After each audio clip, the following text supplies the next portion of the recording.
میں نے جا کے نیوٹرلز کو میں نے ان کو سمجھایا کہ دیکھیں اگر یہ سازش ہو رہی ہے بڑا اچھا آپ نیوٹرل رہیں، لیکن یہ جو سازش ہو رہی ہے اگر اس وقت گورنمنٹ کو گرا دیا گیا اس سازش کے تحت تو یہ ان سے سنبھالا نہیں جائے گا. ہم نے بڑی مشکل سے یہاں تک آئے ہیں. یہ بڑی مشکل سے کرونا سے نکل کے جو کموڈٹی سپر سائیکل تھا، یہ جو جب یوکرین میں گیا روس اور جو جنگ ہوئی تو اس کی وجہ سے جو اثرات تھے، بڑی مشکل سے ہماری معیشت یہاں کھڑی تھی. تو میں نے تب ان کو بتایا، پھر شوکت ترین کو کہا کہ ان کو بتاؤ کہ یہ وقت نہیں ہے اس ملک کے اندر یہ سازش کو کامیاب ہونے دینے، کیونکہ اس کا ڈائریکٹ اثر پڑے گا ہماری معیشت کے اوپر. اور مجھے افسوس سے کہنا پڑتا ہے کہ وہ ٹائم تھا کہ اس سازش کو ناکام کرنے کا، کیونکہ ہمیں پتہ تھا کہ نہ ان لوگوں کے پاس قابلیت ہے، نہ ان کے پاس اہلیت ہے، اور ان کا مقصد ہی آنے کا کچھ اور ہے.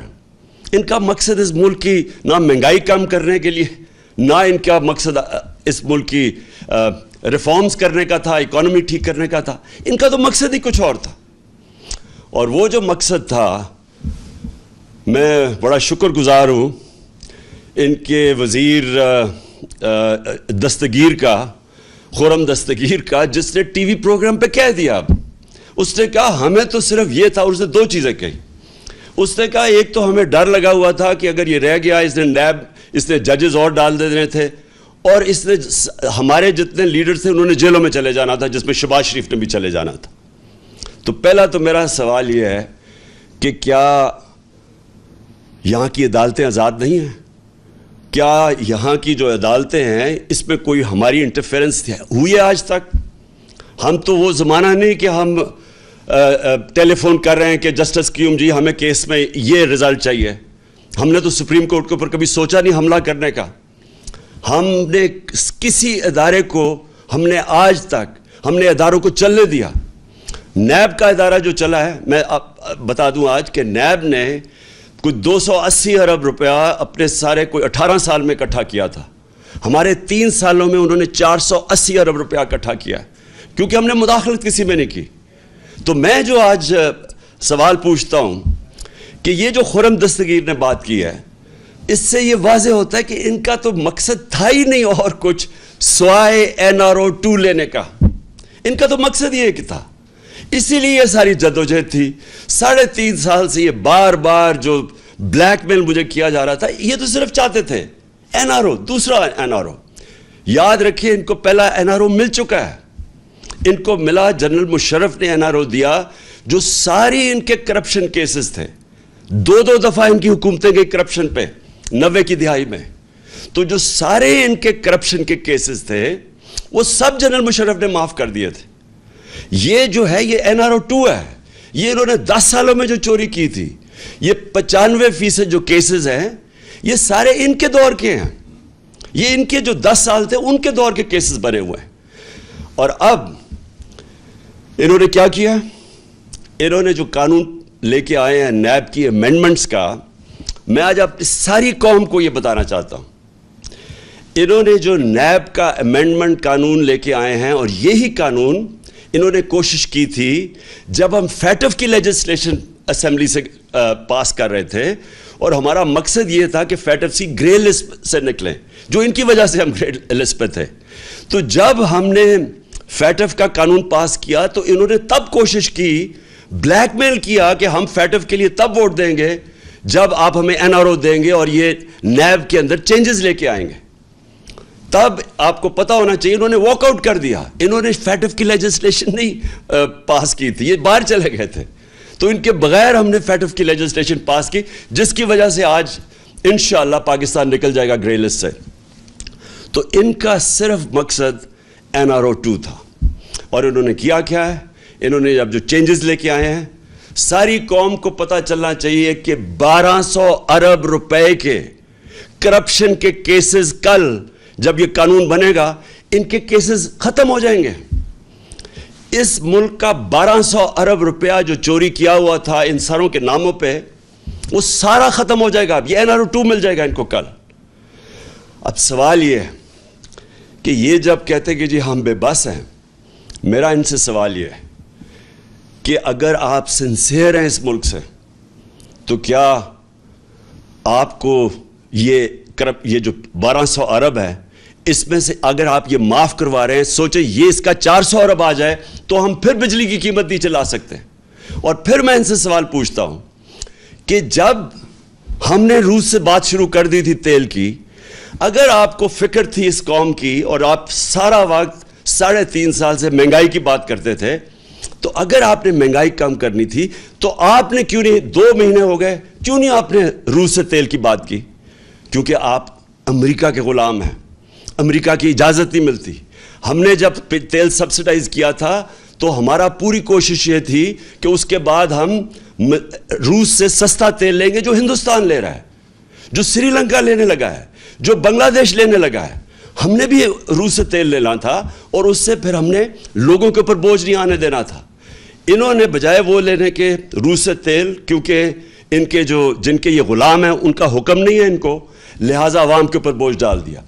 اصل مقصد جس کے لیے یہ آئے تھے وہ اب آپ کے سامنے آ گیا. NRO انہوں نے لینا تھا، NRO2 اب انہوں نے خود ہی اپنے آپ کو دے دیا ہے اور اس سے 1200 ارب روپیہ اس قوم کا یہ ہضم کر جائیں گے. پہلے سارا پیسہ ہضم کیا NRO1 پہ، یہ دوسرا ہے اب.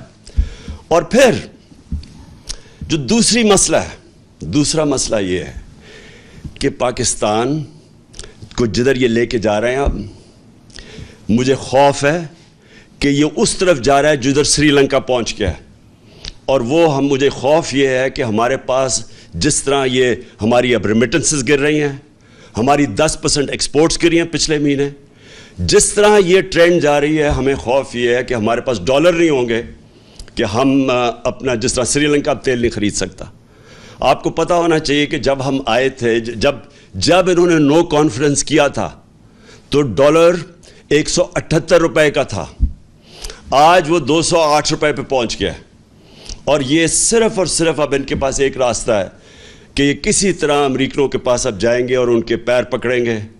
مفتاح اسماعیل پہنچ گیا امریکن ایمبیسڈر کے پاس اور اس نے کہا کہ جی ہماری مدد کریں، کسی طرح ہمیں کوئی ریلیف دلوا دیں. تو مفتاح اسماعیل اور شہباز شریف کو میں یہ کہنا چاہتا ہوں کہ دیکھیں، یہ جو امریکن ہیں ان کی ایک بڑی ان کی فلسفی ہے، وہ یہ ہے کہ دیر از نو فری لنچ، کوئی چیز مفت نہیں ملتی، ہر چیز کی قیمت ہوتی ہے. تو جو وہ قیمت آپ سے وصول کریں گے وہ ہمیں خدشہ ہے، وہ ہماری ساورنٹی کی قیمت ہوگی، وہ ہماری حقیقی آزادی کی قیمت لی جائے گی. اور اس قیمت، وہ جو قیمت ہے وہ ابھی سے نظر آنا شروع ہو گیا کہ یہ تیار ہو گئے وہ قیمت دینے کے لیے. بلاول بھٹو نے کہا کہ جی ہندوستان سے ہمیں تعلقات اچھے رکھنے چاہیے.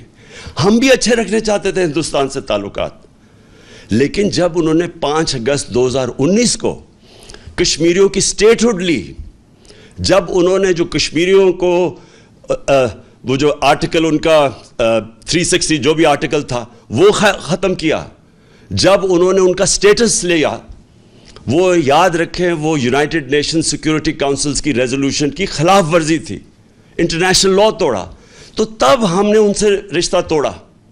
ہم نے بھی کوشش کی تب، اس سے پہلے دوستی کی. تو اگر آج یہ ہندوستان سے تعلقات ٹھیک کرتے ہیں تو یہ یاد رکھیں یہ کشمیریوں نے جو قربانیاں دی ہیں وہ ساری ان کی قربانیوں کی قبروں کے اوپر یہ کریں گے. اور دوسری چیز، ایک اور ان کا مانڈوی والا اس کی سٹیٹمنٹ میں دیکھ رہا تھا، اس نے کہا کہ اسرائیل سے کیوں نہیں، ہمیں اپنے مفادات کا سوچنا چاہیے. یہ بھی اسی ایجنڈا کا حصہ ہے جس سے یہ رجیم چینج کی گئی تھی. وہ یہی ہے کہ آپ اس ایجنڈے پہ چلیں جو ہندوستان، اسرائیل اور جو امریکہ چاہتا ہے. اور وہ ایجنڈا وہ ہے جو ہماری سوورنٹی، ہماری آزادی کے خلاف ہے، جس کی وجہ سے یہ ساری جدوجہد تھی پاکستان کی، جو ہمارے لیڈر قائد اعظم نے جو اس ملک کو بنانے کی، وہ کیوں بنایا تھا، ہم کیوں آزاد ہوئے تھے. تو اگر یہی کر رہے ہیں کہ جا کے اپنی ساری نظریے کو، اس سب کو دفن کرنا ہے، اس لیے کہ یہاں ملک کے اوپر وہ چور اور ڈاکو آ گئے ہیں جن کے سارے پیسے باہر پڑے ہیں، ان کے اربوں ڈالر باہر پڑے ہوئے ہیں. جب چوری کرتے ہیں باہر پیسہ لے جاتے ہیں اور پھر پریشر ڈال کے NRO لے لیتے ہیں. یہ لوگ جب تک ہیں، میں آج اب سارے پاکستانیوں کا آپ سب کو کہنا چاہتا ہوں، اگر یہ لوگ اس ملک کے اوپر مسلط رہے، یہ صرف تب رہیں گے کہ اس ملک کے سارے اداروں کو دفن کریں گے, اس ملک کے سارے انصاف کے اداروں کو دفن کریں گے. نیب تو ہوگی دفن, ایف آئی او ہوگی دفن, سرکاری نوکروں کو آپ نے دیکھ لیا کہ انہوں نے کیسے بھرتیاں چینج کی ہیں, میرٹ ختم ہو گئی. جو انہوں نے پولیس کا استعمال کیا آپ کے سامنے ہے کہ جس طرح انہوں نے پولیس سے ظلم کروایا, جس طرح کی ایف آئی آرز کٹوائی, ہمارے اوپر بلاسفمی کے کیس کر دیے. کبھی ریاست اپنی شہریوں پہ بلاسفمی کا کیس نہیں کرتی, یہ انہوں نے کر دیا. اب 8 ایف آئی آر میرے اوپر ہیں, ہمارے سارے لوگوں کے اوپر ہے.